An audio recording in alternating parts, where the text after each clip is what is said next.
to achieve sustainable development.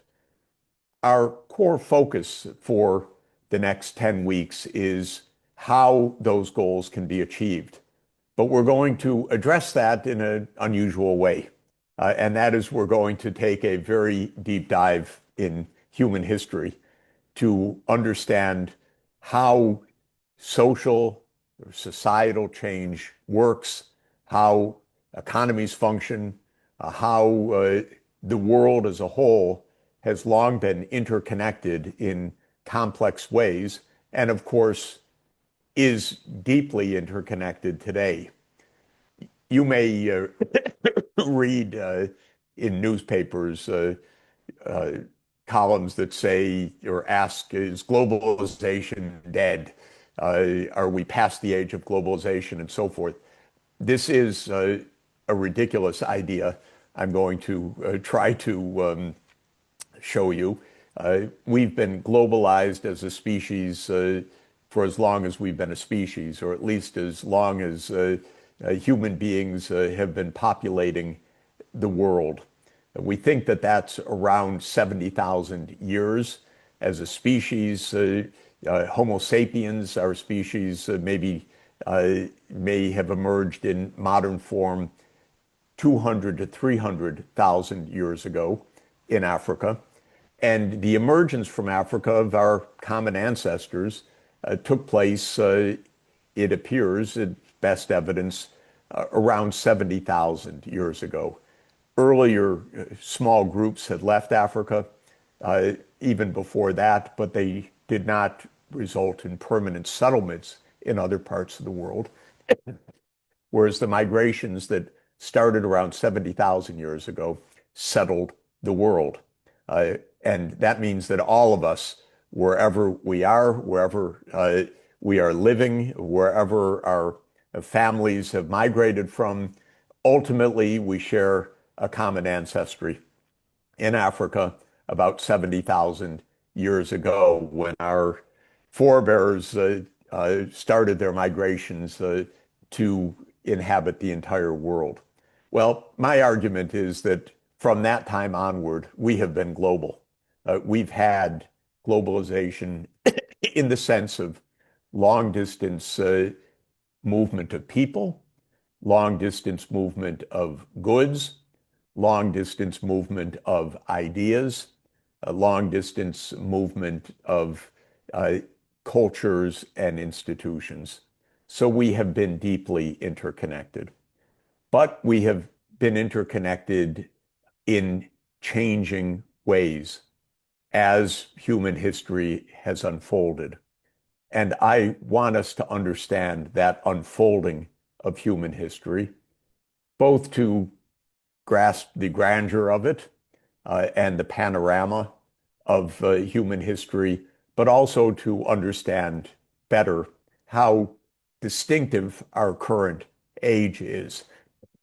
And indeed, how in many ways, what we consider the normal world is a very unusual place that emerged in its current form only during the past couple of centuries, and which continues to change extremely rapidly today.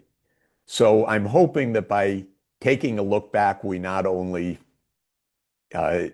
enjoy and benefit from and thrill to the human story, but also gain added insights into what makes our time special, in many ways extraordinarily promising, and in other ways unbelievably dangerous. And that is the purpose of the ages of globalization. Let me give you a very quick overview of where we'll be heading in these 10 modules that we'll undertake together, and some of the big questions that we want to ask. And then today, I want to introduce the 7 ages of globalization as I understand them. You could date them somewhat differently. I'll give you my arguments about why I chose 7 distinct ages of globalization. and what I think we can learn from not only these distinctive eras, but from the processes of change that led from one age of globalization to the next. So now I really will share my screen and we'll take a look at, excuse me, at our course outline. So the course is based on a book that I wrote a few years ago, which tried to lay all of this out. So this is a part of your reading list. And you'll see that the subtitle of the Ages of Globalization is Geography, Technology, and Institutions. It is my theme that to understand human history, we have to understand these three broad categories of our world. Geography shapes, of course, how any one of our economies operates.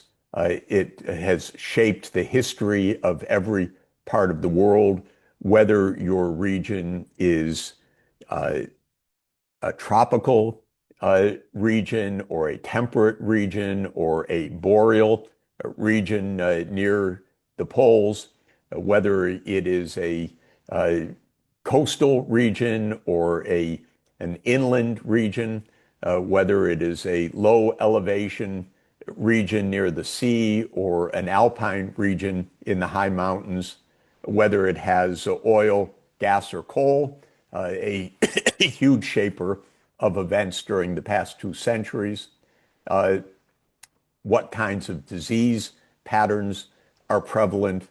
All of these geographical factors have profoundly shaped human history and the distinctive histories of every part of the world. Technology, of course, is the broad rubric of our know-how, what we know how to do in every part of our lives, growing food, mining for minerals, for energy resources, for construction materials, our construction know-how, how to build buildings and roads and infrastructure to last. And today I'm speaking to you from Rome, the Eternal City, and a Roman Empire that really knew how to build. And so we see the structures that were built 2,000 years ago standing strong because the knowledge of construction was so remarkable. Of course, technology includes information, especially in our age, but the technology of information has changed dramatically over the course of millennia. The invention of the alphabet, the invention of printing with movable type, the invention of the book in its modern form were all breakthroughs of information technology. Well, the third broad category of our world that shapes events can broadly be defined as institutions. That's a big loaded word, which includes religion, our cultures, our forms of politics, the constitutions that our governments are based on, and so on. The rules that we adopt in different societies for how our lives are organized, what is considered right and wrong, what are the laws that govern the operations of the society. It's the interaction of these geographical factors, technologies, and institutions that, in my view, shape human history. It's popular to try to tell human history typically or often by one of these dimensions, that geography is the determinant factor, or that technological change is the great driver of history, or that it's institutions fundamentally which shape the evolution of technology and the ways that geography matters. I don't think that's right. I don't think we can reduce human history in even a broad sense to just one of these dimensions of our lives. And so I want us to understand the interactions of the physical geography, the technological know-how, and our political and cultural institutions as helping us to understand the uh, way that politics, economy, society are organized. So that's the basis of this course. Now, we will proceed in our course, as you know, in 10 modules. Today, I'll talk about the 7 ages of globalization. In the next module, I'll talk more deeply about physical geography, about how climate, topography, mineral resources, disease, ecology, and other geographical factors shape society. In the third module, I'll discuss the range of basic technologies and how they have changed over time. Module 4, I'll revisit the idea of cultural and political and economic institutions. In Module 5, we'll discuss the very core concept of sustainable development, which lies at the heart of the world's shared objectives for building our future. In Module 6, we'll return to the history, and we'll talk about the great empires of the ancient world. As I said, I'm in Rome. I just had a salad outside in a place where if you descend the steps of this restaurant, you see the ancient structures of the theater of Pompeii. Pompey was one of the great generals of the last years of the Roman Republic in the age of Julius Caesar. And you can see the structures of the grand theater that he built 2,000 years ago, still present today, just down the steps in this restaurant outside the building where I'm sitting just now. These great empires of the past continue to shape our understanding and our lives today. So that will be Module 6.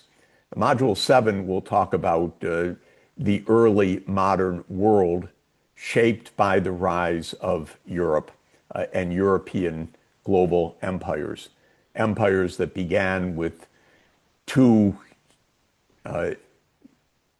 astoundingly important voyages, that of Christopher Columbus sailing west across the Atlantic, and the other of Vasco da Gama sailing down the west coast of Africa, rounding the Cape of Good Hope, and then sailing to India through the Indian Ocean.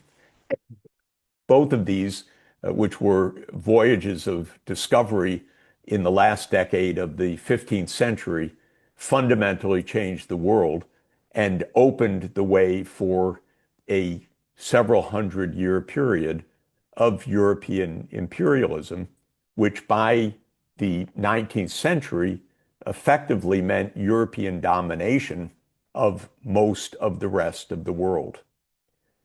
In Module 8, we'll talk about the great geopolitical change that's underway today, and that is a shift from that Western-led world where Europe dominated roughly from around 1750 to perhaps 1950, dominating the rest of the world, and then the United States became the dominant power after World War II, to our world today, which is one of multipolarity.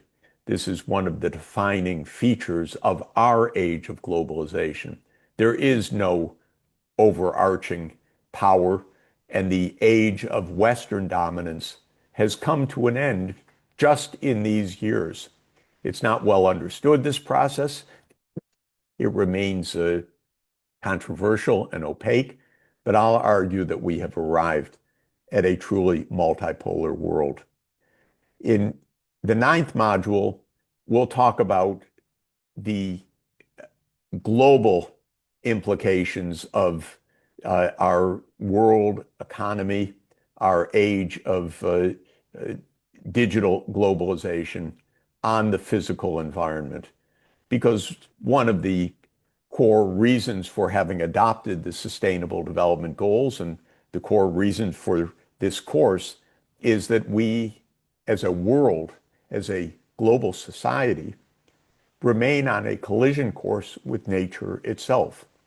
We're changing the climate, we're destroying biodiversity, we're undermining how ecosystems function, we are polluting the oceans, the air, the water, the soils. So all of this remains an alarming reality, one often ignored by our politicians, but no less real for that fact. In fact, all the more urgent because of that neglect. And in Module 10, I will try to bring all the pieces together to ask, what can human history help to shed light on how we can solve the very pressing problems of our age of globalization? What should we be doing politically, socially, economically, ethically, in order to address the very significant crises that we face, and also to take advantage of the incredible breakthroughs of know-how and technology that are spilling forward every day. So our tools are more and more powerful. Our opportunities to end poverty and to reduce disease and to extend longevity are more powerful than ever if we use these tools properly. And so Module 10 will pull all of our learning together to address the question, what should we be doing as a world? How can we fortify multilateralism? How should we proceed to mid-century? So this is the course material as it will unfold in the next 10 modules. We also include, as you know from your registration, a series of big questions that I would like each of you to keep in mind as we proceed. These are questions, of course, that are complex, that are debated, that will require each of us to continue to study and learn and understand far beyond 10 lectures. But they are key questions, I think, for any of us as we try to be good citizens and good stewards of the planet. What are the main drivers of global change? How do geography, technology, and institutions actually interact? How is it that one region, say Europe, affects another region, Asia or Africa, during the past couple of centuries? How has the nature of global interdependence changed throughout history? How can we take lessons from these various eras of globalization to help guide us today? What is the best way to proceed on achieving sustainable development, meaning the combination of economic prosperity, social inclusion, and environmental sustainability? How should we reorganize the United Nations and our political systems, our geopolitical relations, the roles of regional bodies such as the African Union or the European Union or ASEAN or Mercosur or others, to serve best our human needs? And the last question, which is very much on my mind every day, what can we do to preserve peace? We are a world in conflict. There are dozens of hot conflicts around the world. Many of them could escalate. They could escalate to even global conflict. We understand that there have been several global wars, not only World War I and World War II, but global wars that even date to the 1700s and the 1800s, as I will recount later. How can we prevent another such war, understanding that this time around, unlike any of the past global wars, we're in the nuclear age. And so the dangers of global war are something completely different from in the past. We all live under a sword of Damocles, a nuclear sword of Damocles. We all on the planet, wherever we are facing the possibility of human annihilation through nuclear war. And it's not a pure hypothetical, I'm so sorry to say. It is a real danger. We have, as a measure of that danger, a metaphor that was introduced in 1947, a doomsday clock, put forward by atomic scientists, and indeed the journal, the Bulletin of Atomic Scientists, where the clock represents how close or how far we are to nuclear war. And that doomsday clock was just reset a couple of weeks ago to a mere 85 seconds to midnight, meaning that we are, truth to be told, very, very close to the danger of nuclear war. And it's our absolute biggest, most important singular challenge to avoid that disaster so that we survive and can live to solve the rest of our problems. And so these are the 8 big questions that I am keen for us to understand in this course. Let me make one pedagogical suggestion at the start for everybody. When we talk about the 7 ages of globalization, or these 8 big questions, I want you throughout this course to apply those ideas to your own country and your own region. Wherever you are, your place on the planet has traversed 7 ages of globalization.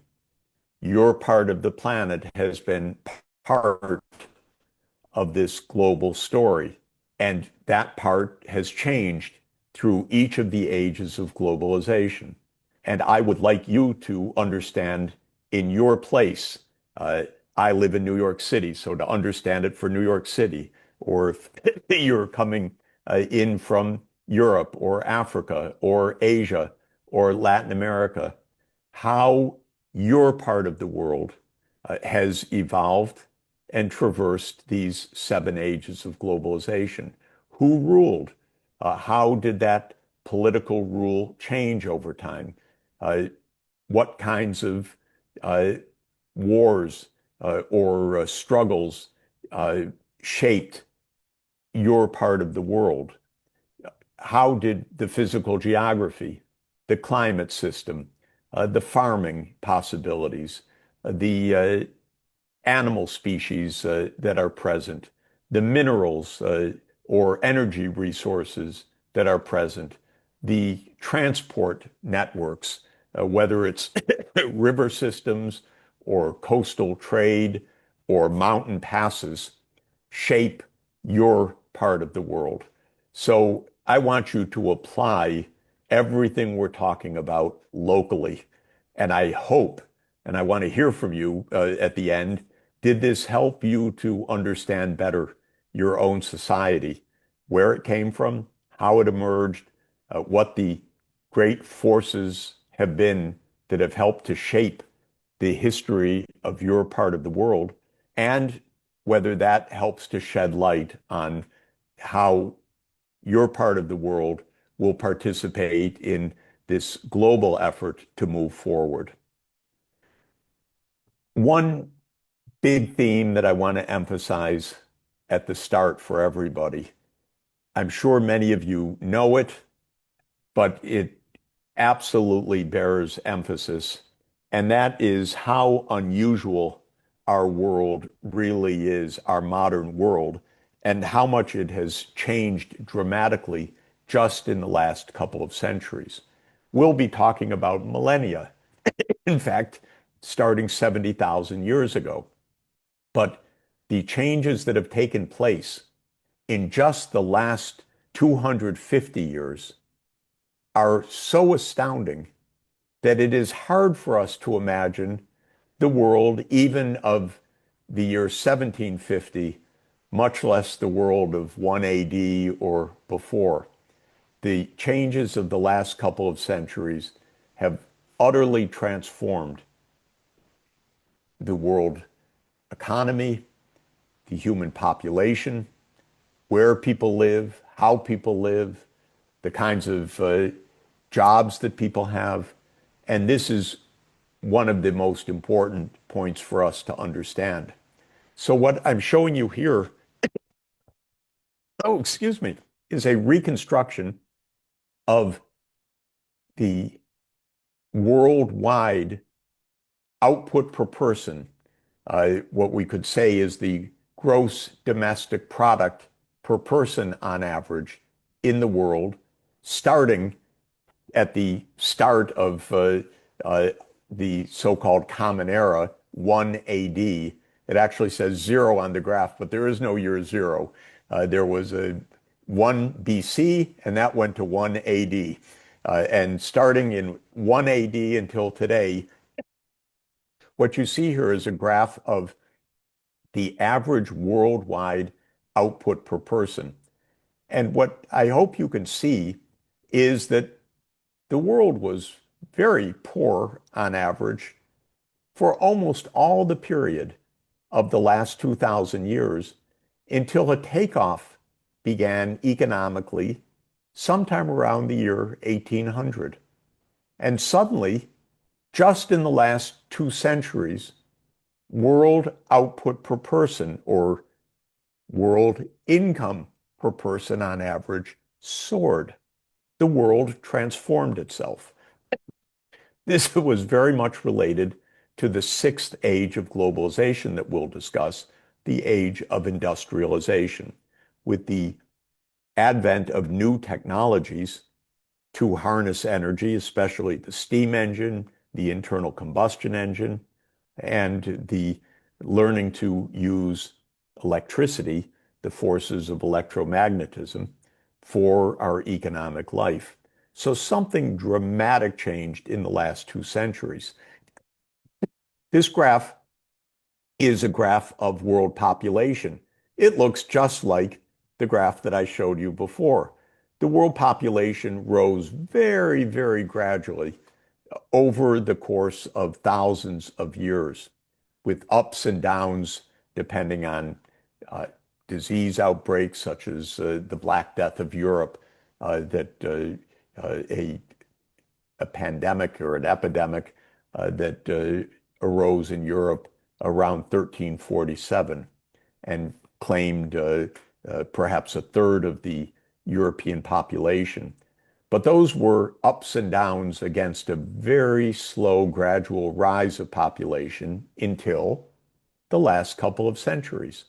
And then the world population rose from a few hundred million to the population in 2025, 8.1 billion people. What happened? Well, the rise of output per person also meant the rise of food production per person. So now Earth could sustain a vastly larger population. And that is what we see in this graph. A third profound change in the world in the last couple of centuries is shown in this graph. It is the proportion of humanity living in cities as opposed to rural areas. And once again, from thousands of years BC until around 1750 or so, the vast majority of your ancestors and mine lived in villages, and we can say safely they engaged in agriculture because the vast proportion of the jobs in the world were farming, basically subsistence farming. And that too changed dramatically in the last 200 years, where the mechanization of agriculture meant that fewer farmers as a share of the population could produce the food needs of the population. And that meant that people went to other occupations, especially in industry and services. And those occupations were better carried out in urban areas, not in rural areas where the land was used for agriculture. And so, with the improvements of technology in agriculture, came a huge shift of jobs from farming to industry and services, and from where we live, from rural areas to urban areas. And today, as you know, more than half the world population, approximately 60% of the world population, now lives in cities. And by the middle of the century, that will probably be about 75% of the world population. So we're in the midst of a profound transformation, and the sixth and the seventh ages of globalization, the rise of modern industry a couple of hundred years ago, and now the digital age, are accelerating these changes. And we'll be discussing those at length. So it remains today for me to describe what I mean by the seven ages of globalization. And to do that briefly, because you have readings and you have the learning modules, and so you'll have time to look at these questions in more detail. The basic idea is that we can broadly identify periods of human history that were predominated by key technologies or key technological change that had, and by institutions that had profound effects on defining how we live and how we interact globally.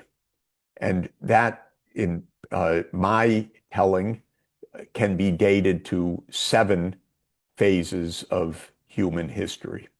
So let me describe those briefly and summarize why I think they are important. One could date, and the anthropologists try to do so, the origins of modern human beings, our species.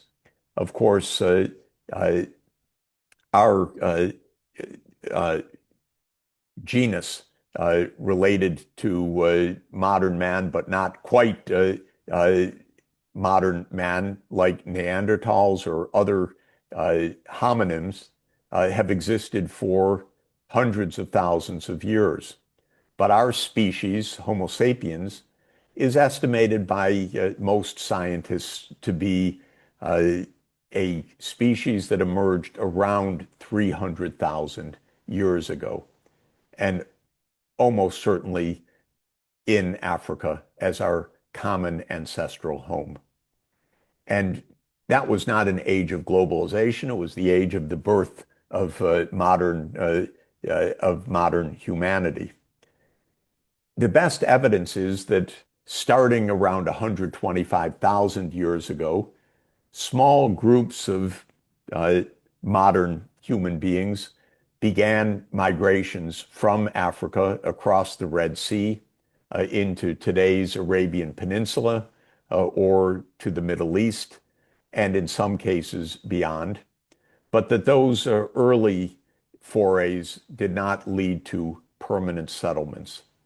And the best evidence of permanent settlements outside of Africa are from migrations that date to around 70,000 years ago.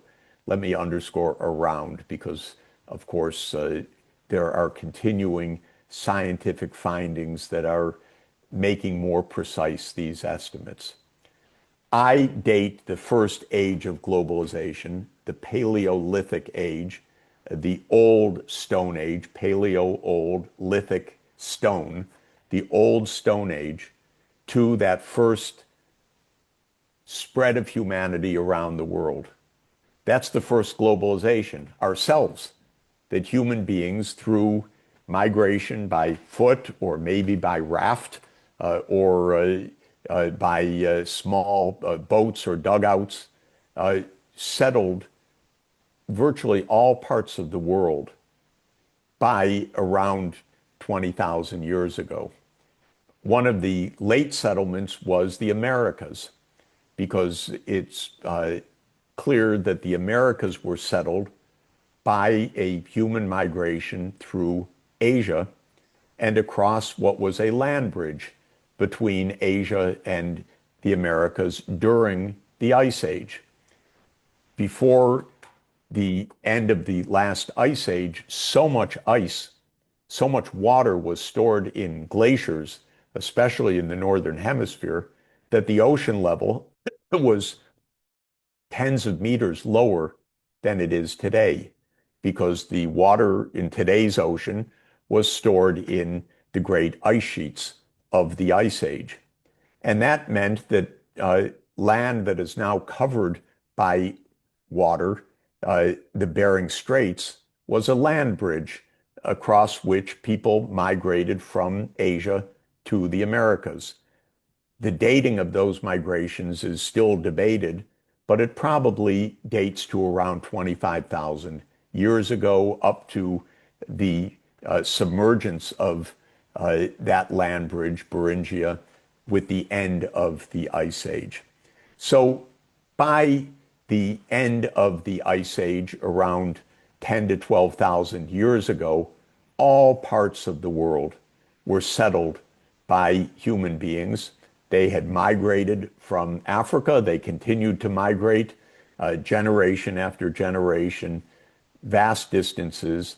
And there's evidence during this Paleolithic period of trade, long distance movements of stones, minerals that are known to be originating in one place, but are found hundreds or even thousands of miles away, carried by people, carried by trade, already an early globalization.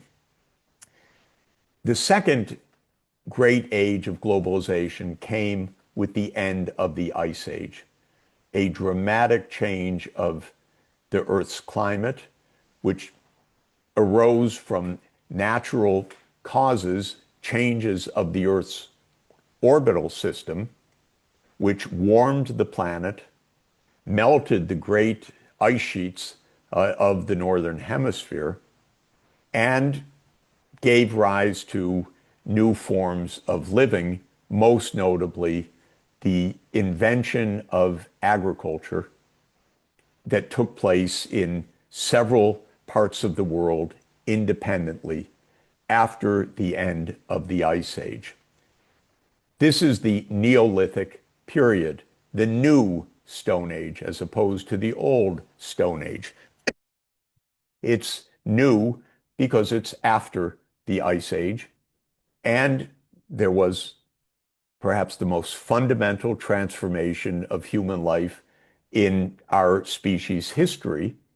For the tens of thousands of years of the old Stone Age, human beings occupied themselves and survived by hunting and gathering, always on the move, a migrating species. with small groups or bands, so-called, maybe of 30 or 40 or 50 individuals that together lived, hunted, foraged, uh, and migrated together. With the invention of agriculture in several parts of the world, permanent human settlements arose. People began to live in small settlements, which became villages, and thousands of years later grew in population, even to be towns. This was an invention of the Neolithic period. So there was a fundamental change of physical geography, the climate. There was a fundamental change of technology, the invention of settled agriculture. There was a fundamental change in how we live. Rather than being a nomadic species, we became a sedentary species. And most people, after the inventions of farming and the development of villages over thousands of years, became members of settled farm communities. The vast majority of humanity lived in that way, and the vast majority of humanity survived by agriculture, including crop production and animal husbandry. The third age of globalization that I identify comes with the great, remarkable, extraordinarily important invention of the domestic horse. Of course, the horse is not an invention. The horse is a species, but the domestication of the horse is a relatively recent phenomenon, probably around 5,000 years ago, probably around the region of the Black Sea, north of the Black Sea, a grassland region where wild horses could thrive and where they could be domesticated. Well, the horse, in my view, was just the greatest invention imaginable after farming itself. The horse was the automobile of the age. In fact, the only effective automobile of the age for mass transit, for rapid transport. The horse was able to provide tremendous power for pulling a plow or for other animal traction, pulling carts, of course, transporting goods. The horse was the ancient tank for military technology. It was the cavalry that enabled new forms of warfare. And those societies that mastered the domestication of the horse also mastered military superiority and were able to conquer other places with stunning success. And indeed, the largest land-based empire in the history of the world, the Mongol Empire, was an empire built on its cavalry, built on horsepower. So I believe that the rise of the horse domestication was of fundamental significance for the world, but for a particular region of the world where horses thrived, and that is mainly the mid-latitudes and much less the tropical regions of the world, where both temperature and disease burdens posed obstacles for horse rearing and for horse-based technologies. So this was a very pivotal third age of globalization. Many other changes came along with it. This is also a period where there are breakthroughs in information technology, especially the invention of writing, the invention of proto-alphabets, the invention of hieroglyphics, and so forth. And of course, many other technologies associated with the horse, the plow, uh, uh, wheel based carts, and so forth.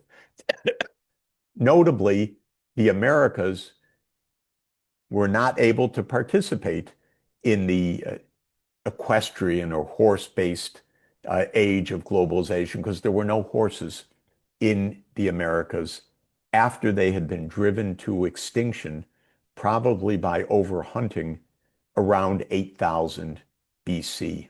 So the Americas didn't have horses. In fact, the only animals that could provide some transport and animal traction were the uh, llamas, the llamas, the alpacas in the high Andes mountains. But this was only a very small ecological niche. Most of the Americas did not have uh, large animals that could provide transport and animal traction. So this is one of the great divides of history. The horse reappeared in the Americas only with the arrival of the European conquerors with Christopher Columbus's voyages of the 1490s. The next age that I identify, the fourth age of globalization, is the age we would associate with the Roman Empire and its counterpart in China, the Han Empire, and its counterpart in India, the Mauryan Empire. These are the emergences of large regions controlled by a central political authority, something new in the world. The fact of those large empires was partly an institutional set of inventions, how to govern such a large area. Partly it was based on technological breakthroughs in communications, in the use of writing systems that could deliver edicts to long, distant parts of an empire. But scale changed dramatically. And the scale of these classical empires, which I date in this fourth era from around 1000 BC up to the voyages of discovery of Columbus and da Gama around 1500 AD, is, of course, the classical age that we study in school and that we see in the great monuments of Rome and other parts of the world. Well, history changed dramatically with two voyages. The voyage of Columbus, which opened up for the Europeans the knowledge that there was a vast continent to the west, in fact, two continents, North and South America, was one of the most transformative changes of all of history. The Europeans were not aware of those continents. When they came to conquer them and to explore them, they also brought European diseases with them, which wiped out 90 or 95% of the indigenous populations of the Americas. So by that happenstance of the introduction of new pathogens, as well as the violence of the European conquerors, these two vast empires, these two vast continents, excuse me, became the property of European empires. And this was transformative of global power and the world economy. The other voyage was the voyage that connected Europe and Asia by sea rather than over land. For the period from the Roman Empire and its counterpart, the Han Empire in China, there was ample trade east and west, but it was overland across Eurasia along the Silk routes or the Silk roads through Central Asia. But when Vasco da Gama showed the Europeans that it was possible to navigate by sea from Europe to Asia and back, that dramatically reduced the costs of transport, the speed of transport, and the ability to project power and to make money in global scale trade. So these two voyages, Columbus and da Gama, were called by Adam Smith in 1776 in The Wealth of Nations the two most significant events in the history of mankind. He said they united the world. 3 centuries later came the Industrial Age, and we'll discuss that at length because we already saw in those graphs that changed everything, even more dramatically than these other changes that I noted. And if there is one technological breakthrough that is of the greatest significance for this change, it is the steam engine. Because the steam engine enabled humanity to mobilize vast energy resources, not through our human labor or through animal labor, or maybe a bit through windmills and water wheels, but now through the mining of fossil fuels, coal, oil, and gas. And because of that vast expansion of our access to energy, society in every aspect of economic life was able to multiply in an unprecedented way.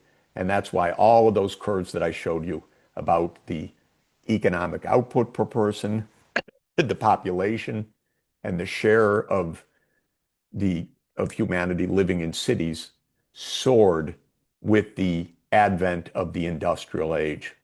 It also happened that the industrial age started in Europe. Big story, we'll come back to discuss it, but that gave Europe a profound military advantage over other parts of the world. And the Europeans, and notably the British, used it. They went and they beat up the rest of the world. They conquered almost all of Africa. They conquered much of Asia. This was the period of European imperial dominance. The seventh age is our age. I call it the digital age. The digital age is an age in which we are living on Zoom, in which we are seeing the wonders of artificial intelligence, in which we are interconnected moment by the vast flow of data and information around the world, and disinformation and misinformation as well. We will discuss at length this digital world and the implications for, again, how the new technologies will reshape the economy, reshape jobs, reshape how we live, reshape where we live, because the changes will be vast. And this is a new age that has its roots already in discoveries and inventions and ideas 100 years old, but that have accelerated dramatically so that we have arrived in a new kind of world economy and a new kind of globalization starting at the beginning of the 21st century. Finally, let me just illustrate that these changes have meant huge changes in how we live our lives. Economists like to divide the economy into primary, secondary, and tertiary sectors. Primary sectors are the basic commodities, agriculture and mining and energy resources. Secondary sectors are the industrial sectors, construction and manufacturing primarily. And tertiary sectors are the service economy, what we're engaged in right now, for example, education, services. And what I'm showing here is a rough estimate of the proportions of adult time, working time, spent in these different sectors. In the Paleolithic age, 100% of effort was primary, collect food. By today, most human activity, most jobs, most occupations are in the service economy.